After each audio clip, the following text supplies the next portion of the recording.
আহি মোবাইলটোত গান এটা গাই মোবাইলটোত ভালদৰে ভিডিঅ' এটা কৰি নাচিয়ে কোনোবা আমেৰিকাও পাইছে গ'ল, কোনোবা দিল্লী মুম্বাই পাইছে গ'ল। গতিকে যিদৰে বেয়াটো আছে ছাৰে কোৱাৰ দৰে, যিদৰে বিজ্ঞানে আচলতে দুয়োটাই দিছে আৰু আমি ল'ৰা ছোৱালীখিনিক ভালটো দেখুৱাব পৰাটো আমাৰ প্ৰত্যাহ্বান বুলিয়ে কৈছোঁ মই।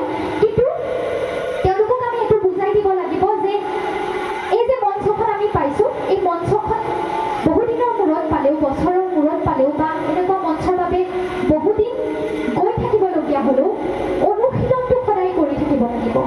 আজি ৰক্তিমে মই সৰুৰে পৰা আমি স্কুলত একেলগে পঢ়িছোঁ, মহাবিদ্যালয়ত একেলগে পঢ়িছোঁ, একেলগে গান গাইছোঁ, মইনা পাৰিজাতৰ বিভিন্ন অনুষ্ঠানলৈ গৈছোঁ। এই বিভিন্ন অনুষ্ঠানলৈ যোৱাৰ সময়বোৰত বহুবাৰ বিফলো হৈছোঁ।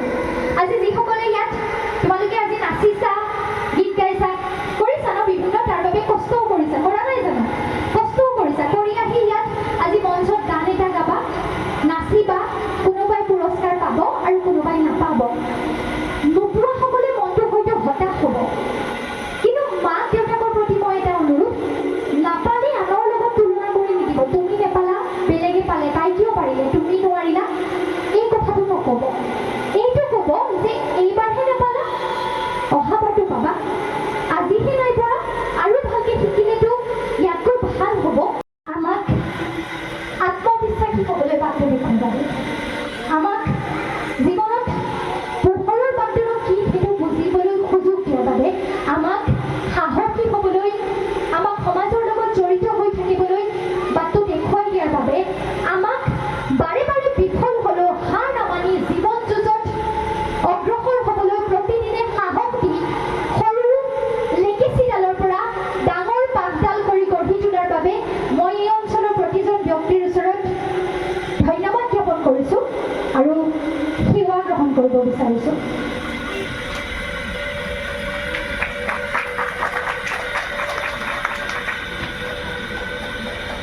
প্ৰদান কৰিবলৈ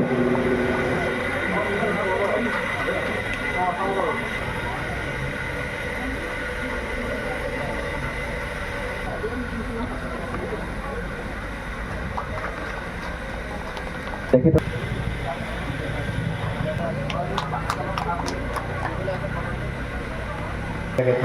স্মাৰক এখন তোলা হৈছে আৰু জনাইছোঁ।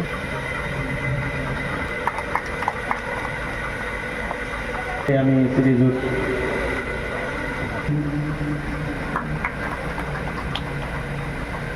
তেখেতৰ মঞ্চৰ দাতা, আমাৰ প্ৰতিযোগিতাসমূহ তেখেতৰ পিছতে আমাৰ সম্বৰ্ধনা বালিকানাথ গোস্বামী তোৰণ ক্ষেত্ৰ, দাগ ঢেকিয়াল, গোলাঘাট।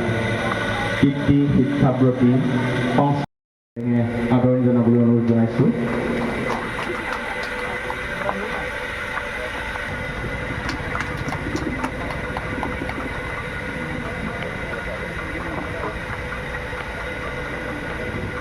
ইয়াৰ পিছতে এভাগী কীৰ্তন পুথিয়া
আৰু পাঠক শ্ৰীযুত আৰু জনা কামটো মই বাৰে বাৰে কৰিবলৈ চেষ্টা কৰিম। আজি যিমান জানো, আজি ইয়াত প্ৰথম পুৰস্কাৰ পোৱাজনো প্ৰথম পায়ো কিন্তু সেয়াই সকলো নহয়। আজি প্ৰথম পোৱাজনে কাইলৈ কোনোবা প্ৰতিযোগিতাত এটাও পুৰস্কাৰ নাপাবও পাৰে, কাৰণ তেওঁ যিমানখিনি আজি ইয়াত প্ৰদৰ্শন কৰিলে কাইলৈ তাতকৈ বেছি ভালকৈ জনা, বেছি কষ্ট কৰা কোনোবা এজন আহিব পাৰে।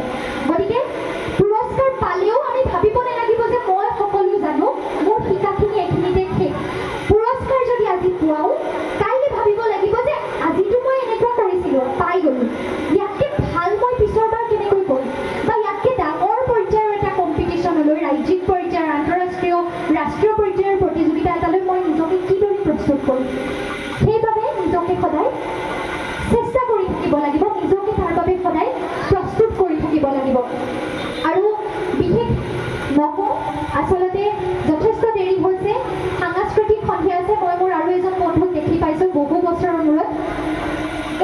এই অনুভৱবোৰো সুকীয়া, ভাল লগা। বহু বছৰৰ মূৰত যেতিয়া নিজৰ অঞ্চলটোলৈ আহি কোনোবা এজন ব্যক্তিক লগ পাওঁ, কোনোবা এজন পুৰণা বন্ধুক লগ পাওঁ, এই তোমালোকে আজিৰ দিনত হয়তো নুবুজিবা, লগৰ কেইজনৰ লগত এনেকুৱা লাগে ন, খাবলৈ লগৰজনী স্কুললৈ নগ'লে ময়ো নাযাওঁ, লগৰজনীয়ে এইটো নকৰিলে ময়ো নকৰোঁ, তেনেকুৱা এটা বন্ধুত্ব থাকে। আৰু তাৰ পাছত কি হয়, সকলো নিজৰ নিজৰ জীৱনত ব্যস্ত হৈ যাওঁ আৰু খবৰো নাপাওঁ লগৰজন কেনেকুৱা হৈছে।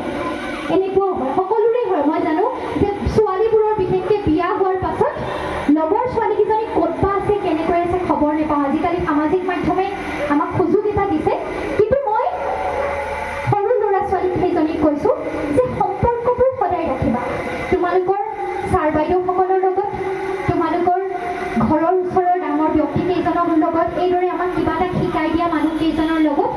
আৰু জীৱনত যেতিয়া তোমালোক সফল হ'বা, জীৱনত যেতিয়া তোমালোক কিবা এটা সমাজখনক দিব পৰাকৈ ডাঙৰ মানুহ হ'বা, তেতিয়া যিখিনি মানুহৰ কথা প্ৰথম মনত পেলাব লাগিব, যিখিনি মানুহৰ কথা প্ৰথম ভাবিব লাগিব, সেই মানুহখিনি সেই নিজৰ আপোন মানুহখিনি, যিখিনি মানুহে তোমালোকে খোজকাঢ়ি থাকোঁতে তোমালোকক জখলা এডাল দিছে, তোমালোকক পোহৰৰ বাটটো দেখাইছে। কেতিয়াবা আহি তেখেতসকলক ধন্যবাদ এটা কৈ যাবা। আমিও নোৱাৰোঁ ক'ব। আজি মই কৈছোঁৱেই মোৰেই বিফলতা যে বাইদেউক মই আজিলৈকে আশা কৰিও লগ পাব পৰা নাই, কিন্তু আজি পাইছোঁ। বাইদেউৰ এতিয়া মোৰ মনতো নাই, বাইদেৱে পাহৰিলে, কিন্তু বাইদেৱে আমাক পাহৰি গ'লোঁ। বাইদেৱে আমাৰ কাৰণে কি কৰি থৈ গ'ল, বা মোৰ বিদ্যালয়খনৰ প্ৰতিজন শিক্ষক শিক্ষয়িত্ৰীয়ে আমাৰ বাবে কি কৰি থৈ গ'ল, এইখিনি আমি কেতিয়াও জীৱনত পাহৰিব নোৱাৰোঁ। কাৰণ তেওঁলোকৰ প্ৰত্যেকটো দিনেই আমাক সৰু সৰু ভুলবোৰ আঙুলিয়াই দিয়াত, আমাক সৰু সৰু কথাবোৰ শিকাই দিয়াত, আমাৰ জীৱনটো গঢ় দিয়াত তেখেতসকলৰ যিখিনি ত্যাগ আৰু কষ্ট, সেইখিনি ত্যাগ আৰু কষ্টৰ বিনিময়ত আজি এই অঞ্চলটোৰ পৰা বহুজন মানুহ ডাঙৰ মানুহ হৈছে, ডাঙৰ মানুহ আৰু ভাল মানুহ।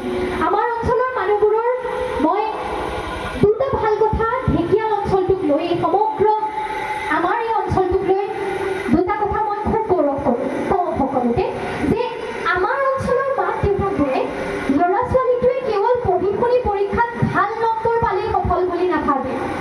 আমাৰ অঞ্চলৰ মাক দেউতাকবোৰে ভাবে যে ল'ৰা ছোৱালীটোৱে পঢ়া শুনা যিদৰে আগবাঢ়ি যাব লাগিব, সেইদৰে সামাজিক ক্ষেত্ৰতো আগবাঢ়ি যাব লাগিব। ভাবেনে? আমাৰ অঞ্চলৰ ল'ৰা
কৰিম।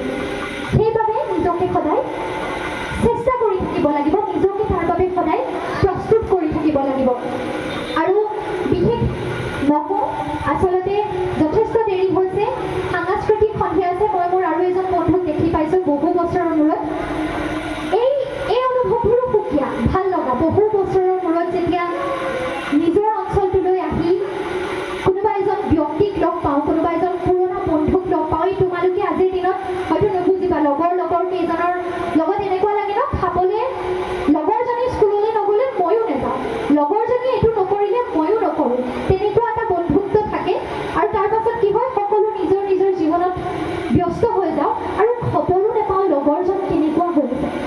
এনেকুৱাও হয়, সকলোৰে হয়। মই জানো যে ছোৱালীবোৰৰ বিশেষকৈ বিয়া হোৱাৰ পাছত লগৰ ছোৱালীকেইজনী ক'ত বা আছে, কেনেকৈ আছে, খবৰ নাপাওঁ। আজিকালি সামাজিক মাধ্যমে আমাক সুযোগ এটা দিছে, কিন্তু মই সৰু ল'ৰা ছোৱালী সেইজনীক কৈছোঁ যে সম্পৰ্কবোৰ সদায় ৰাখিবা। তোমালোকৰ ছাৰ বাইদেউসকলৰ লগত, তোমালোকৰ ঘৰৰ ওচৰৰ ডাঙৰ ব্যক্তি কেইজনৰ লগত, এইদৰে আমাক কিবা এটা শিকাই দিয়া মানুহ কেইজনৰ লগত। আৰু জীৱনত যেতিয়া তোমালোক সফল হ'বা, জীৱনত যেতিয়া তোমালোক কিবা এটা সমাজখনক দিব পৰাকৈ ডাঙৰ মানুহ হ'বা, তেতিয়া যিখিনি মানুহৰ কথা প্ৰথম মনত পেলাব লাগিব, যিখিনি মানুহৰ কথা প্ৰথম ভাবিব লাগিব, সেই মানুহখিনি সেই নিজৰ আপোন মানুহখিনি, যিখিনি মানুহে তোমালোকে খোজকাঢ়ি থাকোঁতে তোমালোকক জখলা এটা দিছে, তোমালোকক পোহৰৰ বাটটো দেখাইছে। কেতিয়াবা আহি তেখেতসকলক ধন্যবাদ এটা কৈ যাবা। আমিও নোৱাৰোঁ ক'ব। আজি মই কৈছোঁৱেই, মোৰেই বিফলতা যে বাইদেউক মই আজিলৈকে আশা কৰিও লগ পাব পৰা নাই, কিন্তু আজি পাইছোঁ। বাইদেউৰ এতিয়া মোৰ মনতো নাই, বাইদেউ পাহৰি গ'ল। কিন্তু বাইদেৱে আমাক পাহৰি গ'লোঁ, বাইদেৱে আমাৰ কাৰণে কি কৰি থৈ গ'ল, বা মোৰ বিদ্যালয়খনৰ প্ৰতিজন শিক্ষক শিক্ষয়িত্ৰীয়ে আমাৰ বাবে কি কৰি থৈ গ'ল, এইখিনি আমি কেতিয়াও জীৱনত পাহৰিব নোৱাৰোঁ। কাৰণ তেওঁলোকৰ প্ৰত্যেকটো দিনেই আমাক সৰু সৰু ভুলবোৰ আঙুলিয়াই দিয়াত, আমাক সৰু সৰু কথাবোৰ শিকাই দিয়াত, আমাৰ জীৱনটো গঢ় দিয়াত তেখেতসকলৰ যিখিনি ত্যাগ আৰু কষ্ট, সেইখিনি ত্যাগ আৰু কষ্টৰ বিনিময়ত আজি এই অঞ্চলটোৰ পৰা বহুজন মানুহ ডাঙৰ মানুহ হৈছে, ডাঙৰ মানুহ আৰু ভাল মানুহ। আমাৰ অঞ্চলৰ মানুহবোৰৰ মই দুটা ভাল কথা ঢেকীয়াল অঞ্চলটোক লৈ, এই সমগ্ৰ আমাৰ এই অঞ্চলটোক লৈ দুটা কথা মই খুব গৌৰৱ কৰোঁ সকলোতে, যে আমাৰ অঞ্চলৰ মাক দেউতাকবোৰে ল'ৰা ছোৱালীটোৱে কেৱল পঢ়ি শুনি পৰীক্ষাত ভাল নম্বৰ পালেই সফল বুলি নাভাবে। আমাৰ অঞ্চলৰ মাক দেউতাকবোৰে ভাবে যে ল'ৰা ছোৱালীটোৱে পঢ়া শুনাত যিদৰে আগবাঢ়ি যাব লাগিব, সেইদৰে সামাজিক ক্ষেত্ৰতো আগবাঢ়ি যাব লাগিব। ভাবেনে? আমাৰ অঞ্চলৰ ল'ৰা ছোৱালীবিলাকৰ মাক দেউতাকসকলে ভাবে যে তেওঁলোকে গান শিকিবলৈ চেষ্টা কৰিব লাগিব, বছৰেকৰ বিহুটোৰ বিষয়ে জানিব লাগিব, খোলটো ঢোলটো বৰগীতটো নামঘৰৰ অনুষ্ঠানত জড়িত হ'ব লাগিব, ভাওনাখনৰ লগত জড়িত হ'ব লাগিব, দিহানাম জানিব লাগিব। আমাৰ মাক দেউতাকসকলে ভাবে যে সমাজ আৰু সংস্কৃতিৰ লগত তেওঁলোক সম্পৃক্ত হৈ থাকিব লাগিব, জড়িত হৈ থাকিব লাগিব। কেৱল নম্বৰৰ যুঁজ, পৰীক্ষাৰ ভাল স্কুল এখনত দি দিম, ভাল নম্বৰ এটা পাব, প্ৰাইভেট এখনত দি দিম, ভাল কিবা এটা কৰিব, এইটোৱেই জীৱন গঢ়িব বুলি অন্তত মই জানো ঢেকীয়াল অঞ্চলৰ, আমাৰ গণপুখুৰীৰ অঞ্চলৰ বা বেটিয়নী, আমাৰ এই গোটেই এলেকাটোৰ অঞ্চলৰ মাক দেউতাকবোৰে নাভাবে কাৰণে আমাৰ অঞ্চলৰ ল'ৰা ছোৱালীবোৰ, গোলাঘাট জিলা, আমাৰ দেৰগাঁও, আমাৰ এই অঞ্চলৰ ল'ৰা ছোৱালীবোৰে গৈ সকলো দিশতে আজি পাৰদৰ্শিতা দেখুৱাব পৰা হৈছেনে? গতিকে এইটো মোৰ বাবে অতি এটা ভাল লগা আৰু গৌৰৱ কৰিব পৰা কথা। আৰু দ্বিতীয়তে হৈছে যে তেওঁলোকে সন্তানক সেই দিশত আগবঢ়াই লৈ যাবলৈ কষ্ট কৰে, আমাক সমাজখনৰ লগত জড়িত সময় তাকৰতি কৰিবলগীয়া আমি আছে বহুতা। সময়ক লৈ বহু সময়ত বহু সাহিত্যিক, বহু কবিয়ে সাহিত্য ৰচনা কৰিছে, কবিতা লিখি থৈ গৈছে। এইখিনিতে মনত পৰিছে ইংৰাজ কবি ৰবাৰ্ট ফ্ৰষ্টৰ এটা কবিতা, stopping by woods on a snowy evening বুলি তেখেতৰ এটা কবিতা আছিল। তাত শেষত তেখেতে কৈছে, miles to go before I sleep and miles to go before I sleep. মানে আমাৰ এই পৃথিৱীত ৰ'বলৈ কাৰোৰে সময় নাই, সময় প্ৰবাহমান, সময় গতিশীল। আমাৰ ৰাতি বিচনাত শুবলৈ যোৱাৰ আগত কৰিবলগীয়া বহুত কাম থাকে। আৰু সেইটো তেখেতে প্ৰতিকী অৰ্থত ব্যৱহাৰ কৰি সেই লাইনটো ৰিপিট কৰি দিছে, and miles to go before I sleep, মানে আমাৰ মৃত্যুৰ আগত কৰিবলগীয়া বহুত কাম আছে, বহু কিলোমিটাৰ বহু মাইল আমাৰ যাবলৈ বাকী আছে। গতিকে আমি নিজেই আহি এতিয়া আমি বয়সৰ লেখেৰে হয়তো আমি 45, 50, 55, 60, 70 বছৰ অতিক্ৰম কৰিছোঁ, আমি যিসকল ইয়াত উপস্থিত আছোঁ। সেইসকলে আমাৰ পিছৰ প্ৰজন্মক অন্তত এটা কথা বাৰে বাৰে সোঁৱৰাই থাকিব লাগিব যে সময় অতি মূল্যৱান।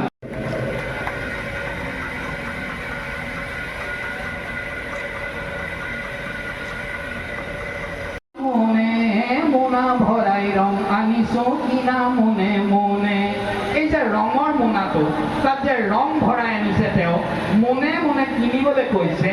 গতিকে আমি অন্তত আমাৰ শিশুসকলক বুজাই দিব লাগিব সেই ৰংখিনি কি আৰু সেই ৰং লৈ অহা মোনাটোৰ ভিতৰত কেনেকুৱা ধৰণৰ ৰং সোমাই আছে। গতিকে প্ৰতিটো গীতৰ মাজলৈ আমি তেওঁলোকক লৈ যাব পাৰিব লাগিব। আমি যি কৰিলোঁ আমাৰ নতুন প্ৰজন্মৰ কাৰণে, উঠি অহা প্ৰজন্মৰ কাৰণে আমি এটা বাট কাটি থৈ যাব লাগিব। আমাৰ এই বাক্য কোৱাই হৈছে, আমি বাৰে বাৰে সেই বাক্যটো কৈ থাকোঁ যে মানুহৰ জীৱনৰ বাট বন্ধোৱা নাথাকে। আমিও এটা নিৰ্দিষ্ট বাটেৰে আহি ইমানখিনি পাইছোঁহি, আমাৰ পিছৰ প্ৰজন্মও আহিব লাগিব, সেই বাট তেওঁলোকে নিজে বান্ধি ল'ব লাগিব। আমি পুৰুষ হিচাপে 3বিধ পুৰুষ পাওঁ আমি, উত্তম পুৰুষ, মধ্যম পুৰুষ আৰু অধম পুৰুষ। এইবিলাক আমাৰ ধৰ্মশাস্ত্ৰবিলাকতো কোৱা হৈছে। উত্তম পুৰুষ কেইজন? যিজন পুৰুষে নিজৰ কৰণীয়খিনি কৰাৰ উপৰিও সমাজৰ কাৰণেও কিছু কাম কৰিবলৈ প্ৰতি মুহূৰ্ততে নিজক প্ৰস্তুত কৰি ৰাখে। কৰণীয়খিনিতো কৰেই তেওঁ, সমাজৰ কাৰণে আৰু কিছুমান কাম তেওঁ নিজেই কৰিবলৈ আগবাঢ়ি যায়, তেওঁ উত্তম পুৰুষ। যিজন পুৰুষে কেৱল নিজৰ কৰণীয়খিনিহে কৰে, তেওঁৰ ওপৰত ন্যস্তখিনিহে কৰে, সেইজন হ'ল মধ্যম পুৰুষ। আৰু যিজন পুৰুষে সেই কৰণীয়খিনিও সুচাৰুৰূপে কৰিবগৈ নোৱাৰে, তেওঁক কোৱা হৈছে অধম। লগতে এখন চেলেঞ্জ আৰু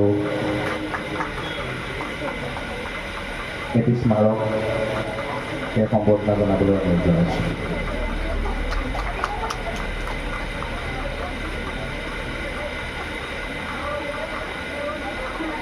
আৰু এখন কীৰ্তন পুথি আগবঢ়াইছে আমাৰ জয়ন্ত নায়ক।